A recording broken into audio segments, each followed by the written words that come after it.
अच्छा देखिए, मैं दोबारा भी इसको एक्सप्लेन कर रहा हूँ एक दफ़ा, अभी तो मैंने एक्सप्लेन भी किया। मीन हम ऑलरेडी एक दफ़ा पढ़ चुके हैं और वो जो मीन था वो है अनग्रुप डेटा का मीन, और आज जो हम पढ़ेंगे वो ग्रुप डेटा का मीन है। फॉर एग्जांपल ये डेटा है, ये डेटा जो है ये अरेंज्ड है लेकिन अनग्रुप्ड है, ये अरेंज है असेंडिंग ऑर्डर में, अनग्रुप्ड है। तो इस डेटा का अगर हम मीन फाइंड करेंगे तो क्या करेंगे, सारे नंबर्स 8 करें और डिवाइडेड बाय टोटल नंबर्स क्या है 40 है, डिवाइडेड बाय 40 हो जाए। तो उसके बाद जो अप्रोक्सीमेट आंसर आप में से दो स्टूडेंट का आंसर जो आ रहा था 69.1 से और एक का 80 आ रहा था, तो मैंने 69 पॉइंट समथिंग लिखा आंसर। अब इसको अगर मैं ग्रुप फॉर्म में लिख लूं, क्वेश्चन अगर इस तरह से गिवन है, अगर ये क्वेश्चन गिवन है कि फाइंड द मीन ऑफ, और फिर ये टेबल गिवन होगा क्वेश्चन में, इस तरह से ये टेबल गिवन होगा। अब इसी डेटा को अगर मैं, ये डेटा गिवन नहीं होगा, डायरेक्ट इस फॉर्म में होगा। अगर डेटा को मैं ग्रुप में कन्वर्ट कर दूं, मैं इसकी कितने ग्रुप बना रहा हूँ, 5 क्लासेस में मैं इसको डिवाइड कर रहा हूँ। तो 99 highest minus lowest divided by 5, इससे आ जाएगा आई थिंक 49 आ रहा है, 59 डिवाइडेड बाय 5, तो इससे आ जाएगा 11 पॉइंट समथिंग आएगा। तो इसको हम कर लेंगे 12 पे, ठीक है, 12 पे जनरेट करते हैं। तो क्या है, पहला है 40 के बाद यहाँ पे 12 ऐड करें तो क्या आएगा 52, फिर आ जाएगा 64, फिर 64 के बाद आएगा 76 के बाद फिर आएगा 80, 88 और 88 के बाद यहाँ पे आ जाएगा 99 और यहाँ पे आ जाएगा 87, यहाँ पे आ जाएगा 75, यहाँ पे आ जाएगा 63, यहाँ पे आ जाएगा 51। अब ये जो है ये इंटरवल्स है, और इसके बाद यहाँ पे इसकी क्या होगी, फ्रीक्वेंसी होगी, ठीक है। अब इसकी फ्रीक्वेंसी क्या है, 40 से लेकर 51 तक कितने नंबर्स पढ़े हैं, 40 से 51 तक। तो देखिए ये कितने टर्न्स हैं, 1 2 3 4 5 6, इसकी फ्रीक्वेंसी है 6। फिर 52 से 63 तक 1 2 3 4 5 6 7 इसकी फ्रीक्वेंसी है। फिर 64 से 75 तक 1 2 3 4 5 6 7 8 9 10 आ रहा है, इसकी फ्रीक्वेंसी 10 है। फिर 76 से 87 तक 1 2 3 4 5 6 7 8 9 10 11 और ये आ जाएगा 12। इसके बाद 99 तक कितने, 1 2 3 4 और 5, ये जो टोटल आ रहा है इससे 40 आएगा, ठीक है।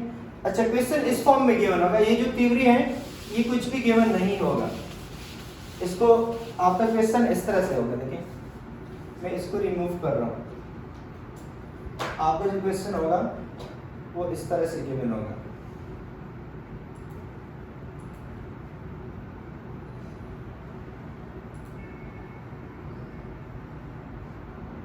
मैं ये पूरा क्वेश्चन यहाँ लेकर रहा हूँ, इस तरह से क्वेश्चन गिवन होगा कि find the mean of,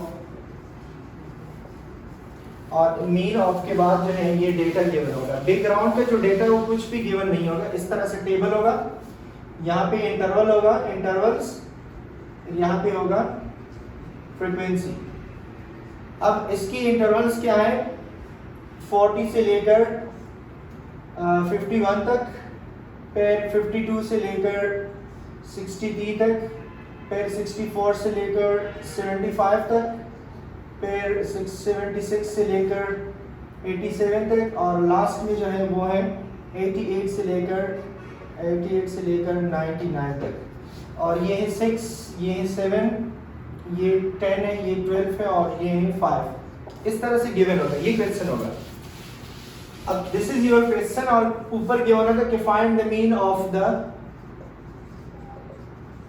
given data, इस डेटा का मीन फाइंड करिए, ये इस तरह का क्वेश्चन गिवन होगा।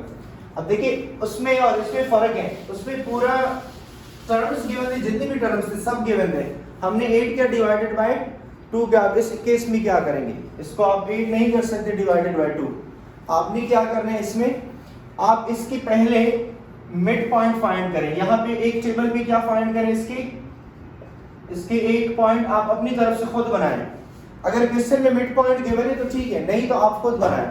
मिड पॉइंट कैसे बनाएंगे, 40 + 51 डिवाइडेड बाय 2, तो क्या आएगा इसका mid point 40 plus 51 divided by 2, इससे आ जाएगा 91 डिवाइडेड बाय 2 से आ जाएगा 40.5, ठीक है 40.5 इसका मिड पॉइंट। अब 12 के राउंड से जाए 12 40, क्योंकि 12 इसका इंटरवल आया था ना, इंटरवल का जो वेट था वो क्या है 12, तो 40 के साथ 12 ऐड करें तो आ जाएगा 52.5, ये आ जाएगा 64.5, ये आ जाएगा 76.5, ये आ जाएगा 88.5, ये इसके मिड पॉइंट आ जाएंगे। इसका मतलब है these are your X I, midpoint को हम क्या कहते हैं एक्स आई, और इसको हम क्या कहते हैं एफ फ्रीक्वेंसी। तो इसके लिए फॉर्मूला क्या है, यहाँ पे मैं सॉल्यूशन लेकर आऊँ, ये आपका सॉल्यूशन है। इसका आंसर क्या है 45.5, अच्छा सही है, चलिए इसके हिसाब से फिर ये बनाए, ठीक है अच्छा जी आपने बताया 45.5, दिस इज योर 57.5, और ये आ जाएगा आपका 69.5, ये आएगा 69 के बाद 81.5, और ये आ जाएगा 93.5, सही लिखा ना अभी, ठीक है अच्छा जी आपने बताया। ये सॉल्यूशन अब इसका कैसे होगा, ये क्वेश्चन में गिवन होगा, ठीक है। अब हम इसके सॉल्यूशन फाइंड करेंगे। इसके लिए फॉर्मूला क्या है, फॉर्मूला इसके लिए ये है समेशन, इसके मीन का फॉर्मूला, मीन हम x बार से डिनोट करते हैं या म्यू से डिनोट करते हैं, दोनों एक ही बात है, म्यू या x बार। इस साइन को क्या कहते हैं म्यू, इसको म्यू कहते हैं या x बार, ठीक है दोनों सेम स्टेटमेंट। फॉर्मूला क्या है, फॉर्मूला है summation if i multiplied with xi divided by n। If i means frequency, frequency को x के साथ मल्टीप्लाई करेंगे, ऐड करते जाए, डिवाइडेड बाय n होगा। तो देखिए आपका x बार या म्यू क्या होगा, ये आपका if i है, ये आपका if1 है, ये if2 है, ये if3 है, ये if4 ये if5। इसको जरा देख ले, राइट हैंड देखते तो जो नहीं यार देख ले, I will give you time for writing. ये आपके फ्रीक्वेंसीज है, frequency number 1 first frequency, second, third, fourth, fifth frequency. ये क्या, ये आपका x1 x2 x3 x4 और x5। तो देखिए इसको इसके साथ मल्टीप्लाई करें, आप मल्टीप्लाई करते जाएं, या मैं यहां लिख रहा हूं, देखिए 6 मल्टीप्लाइड बाय 45.5, ये if1 x1 हो गया, प्लस 7 मल्टीप्लाइड बाय 57.5, फिर प्लस 10 मल्टीप्लाइड बाय 69.5, फिर plus 12 multiplied by 81.5, plus 5 multiplied by 93.5 divided by n। n का मतलब इसका टोटल क्या आ रहा है 40 आ रहा है ना, टोटल क्या आ रहा है इसका 40 आ रहा है, तो डिवाइडेड बाय 40 हो जाएगा। अब इनको मल्टीप्लाई करके बताएं, शाबाश बता दे, इसको कैलकुलेट करें, निकालिए कैलकुलेटर जल्दी से। 6 मल्टीप्लाइड बाय 45.5, दो स्टूडेंट कर ले जाइए इसकी कुरेसी अगर। 6 multiplied by 45.5 plus 7 multiplied by 57.5, लेकर है ना, 7 multiplied by 57.5 plus 10 multiplied by 69.5, लिख रहे हैं। अगर हम मिड पॉइंट का भी सम निकाल के उस सम को और ये 40 को मल्टीप्लाई करके डिवाइडेड बाय, नहीं ये इसका ये फॉर्मूला है और इसी के रिस्पेक्ट से करेंगे। फ्रीक्वेंसी को आप मिड पॉइंट से मल्टीप्लाई करें, हर फ्रीक्वेंसी को उसके मिड पॉइंट से, और डिवाइडेड बाय n करेंगे, ठीक है। सॉरी डिवाइडेड बाय n नहीं लिखना, इस n की जगह अगर हम समेशन इफ लिख ले तो ज़्यादा अच्छा होगा, क्योंकि फ्रीक्वेंसीज का सम है ना, फ्रीक्वेंसी का सम है तो ये ज़्यादा एग्जैक्ट आ जाएगा, डिवाइडेड बाय 40 आ जाएगा। अच्छा अब बताएं इसका आंसर क्या आ रहा है 70.4, और उसका भी तकरीबन 69 पॉइंट समथिंग आ रहा था ना, तो तकरीबन नियरली इक्वल आ रहे हैं दोनों। तो इसके केस में ये है कि अगर आपका फ्रीक्वेंसी गिवन है और मिड पॉइंट नहीं है तो मिड पॉइंट फाइंड करें, अगर मिड पॉइंट भी गिवन है फ्रीक्वेंसी भी गिवन है तो क्या करें, फर्स्ट से मल्टीप्लाई करें, सेकंड से, थर्ड से ऐड करें, और उसको फिर टोटल नंबर ऑफ फ्रीक्वेंसी से डिवाइड करें। तो ये इसकी ग्रुप डेटा का मेथड है, ग्रुप डेटा का फॉर्मूला है। अब मैं इसी क्वेश्चन को, या जो स्लाइड में मैंने सॉल्व किया वो क्वेश्चन मैं आप लोगों को बता रहा हूँ, ये तो लिख लेंगे ना, खुद कर सकते हैं ना, So, इसको लिख लें। इसके बाद जो है मैं अभी स्लाइड को ओपन कर रहा हूँ और स्लाइड से जो है हम इससे रिलेटेड जो क्वेश्चन है फिर वो मैं एक्सप्लेन कर रहा हूँ और उसके बाद बस ब्रेक ले लेते हैं। हो गया नहीं? ये फर्स्ट ये टेबल तो बनाया ना सबने? अच्छा, अब देखिए इससे रिलेटेड मैंने ये एक एग्जांपल सॉल्व किया यहाँ पे, जो स्लाइड में मैंने किए वो एग्जांपल मैं शो कर रहा हूँ आपको। ये इसका एग्जांपल है। देखिए ये अब ग्रुप डेटा का सेंट्रल टेंडेंसी है। अब देखिए ये है फॉर्मूला है आपका। यहाँ पे समेशन एफ भी हम लिखते हैं नीचे, या समेशन एफ की जगह हम एन बी, मतलब फ्रीक्वेंसी का जो टोटल होता है ना वो आपका एन बी रिप्रेजेंट करता है। ठीक है, तो ये फॉर्मूला है। एफ और एक्स को मल्टीप्लाई करेंगे। एफ का मतलब है फ्रीक्वेंसी, एक्स का मतलब है आपका मिड पॉइंट। एक्स का मतलब है मिड पॉइंट। अगर मिड पॉइंट क्वेश्चन में गिवन है तो वेरी गुड, नहीं तो आपने फाइंड करना है। ठीक है, अब देखिए ये एक डेटा मैंने उठाया। अब आपको क्वेश्चन इस फॉर्म में गिवन होगा। देखिए आपको क्लास भी गिवन है, इंटरवल्स। ये दिस इज नॉट डॉट नहीं है, इसका मतलब है 22 to 24 लाइन है, 22 25 to 27, और ये इसके मिड पॉइंट्स है और यहाँ पे फ्रीक्वेंसी है। इसका मतलब है कि इनके बीच में कितने लोग हैं। हो सकता है कि अगर ये एज है लोगों का, फॉर एग्जांपल ये एज रिप्रेजेंट कर रहे थे, कितने लोगों का एज 22 से लेकर 24 के बीच में है, 3 का, इसी तरह 25 और इसी तरह से लास्ट तक है।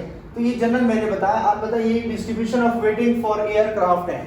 एयरक्राफ्ट के लिए जो लोग वेट कर रहे हैं, तो कितने लोग वेट कर रहे हैं, ये उनकी वेटिंग लिस्ट के जो है वो एक टेबल बनाया हुआ है।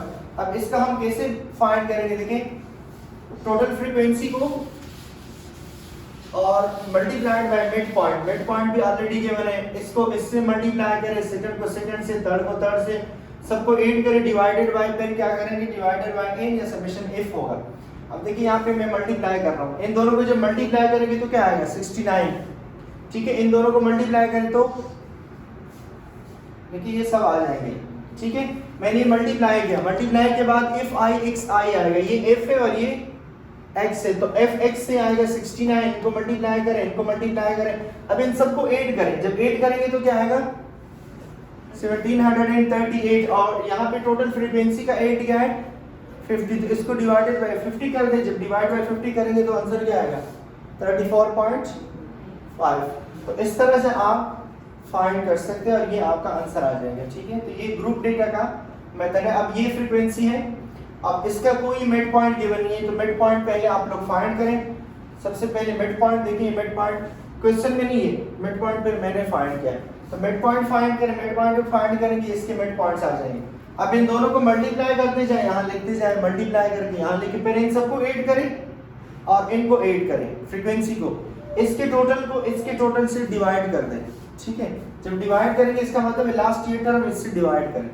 लास्ट में जब डिवाइड करेंगे तो देखिए यहाँ पे मैंने मेंशन किया, डिवाइडेड बाय n 600 है, ये डिवाइड करें तो 142.25 आ जाए। ठीक है, तो इस तरह से आपने ये आपका एक असाइनमेंट टाइप क्वेश्चन गिवन है लास्ट में, ये भी मैंने एक एग्जांपल किए। अब उसी के रिस्पेक्ट से ये चीज़ें जो है ब्रेक के बाद एक्सप्लेन करते हैं कि क्या है। अभी ब्रेक लेते हैं, फिर ब्रेक के बाद एक्सप्लेन करते हैं। ठीक है।